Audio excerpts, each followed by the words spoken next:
Hello বন্ধুরা, শুভ সকাল। নতুন একটা সকালে সবাইকে অনেক অনেক শুভেচ্ছা জানিয়ে শুরু করছি আজকে ছোট্ট একটা মিনি ব্লগ। তো অনেকদিন ধরেই ভাবছি ব্লগ ভিডিও করব, কিন্তু করা হয়ে উঠছে না। তো আজকে একটা ছোট্ট মিনি ব্লগ তোমাদের জন্য করে ফেললাম। তো চলো দেখতে থাকো, আর ভালো লাগলে অবশ্যই একটা লাইক করে দিও, কমেন্ট করো। তো চলো, আমরা চললাম এখন বাগানে ঝাড় দিতে। এই যে আমার ঝাঁটা, আর এই আমার মেয়ে আবার তার মেয়েকে নিয়ে চললো বাগানে ঝাড় দিতে। আমরা এখন বাগান ঝাড় দেবো।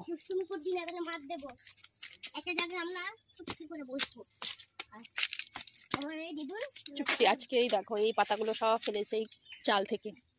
এটা আমাদের গোয়াল ঘর। হ্যাঁ দেখো, আমি এইদিকে, হ্যালো, এদিকে যাও, যাই এরকম। এখানে আমি সোজা কাম চলে গেলাম। ধাক্কা লাগবে, সামনে তাকিয়ে হাঁট। আপনাদের মেয়েকে, আমার মেয়েকেও তো দেখাই। ওটা মোটো মেয়ে না, এটা ছেলে। এই যে আমাদের মুরগির ঘর, আগে মুরগি থাকতো। তো আজকে চালটা পরিষ্কার করা হয়েছে। বাগানের এই অবস্থা এখন। এইগুলো, এই যে একটা গরু আছে আমাদের।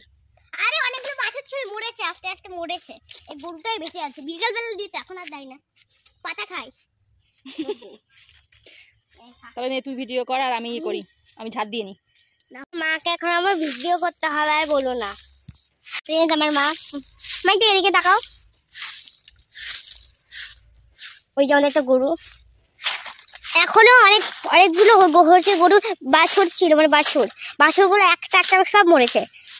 বিকেলবেলা সকালবেলা দিত ওই গরুটা, যে গরুটা ওই এখন ওই সরা, ওই যে ওই গরুটা সকাল দুপুর দিত, সকাল বিকেল দিত। এখন ওর ছিল ওইটা মেয়ে হয়েছিল আমার ছেলে, ওই জন্য এখন আর সকালবেলা দেয়, বিকেলবেলা দেয় না। ওই যে মা ওখানে আমাদের অনেক আম গাছ, বেল গাছ, ওই বড় গাছটা হচ্ছে বেল গাছ, আর ওইটা আম গাছ। বেল এখন হয়নি, বেল হয়েছে কিন্তু কাঁচা, দেখা যায় না বেল।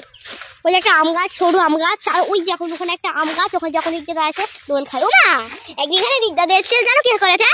পুরো গাছটাই উঠে গিয়েছে, আর একটা পাতার সাথে খেয়ে নিয়েছে, বলো না।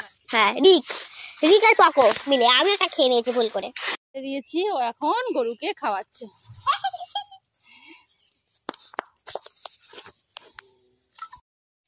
এই যে ঝাড় দেওয়া হয়ে গেছে, আর ঝাড় দেওয়ার পরেই হচ্ছে আমার অবস্থা। ভালো করে বোঝানো যাচ্ছে না, দেখো ঘেমে অস্থির হয়ে গেছি। এই হচ্ছে আমার অবস্থা, আর এই হচ্ছে বাগানের অবস্থা। দাঁড়াও, বাগানের অবস্থাটা দেখা। এই হচ্ছে আমার মেয়ের অবস্থা, ওইখানে বসে বসে পুতুল নিয়ে খেলা করছে।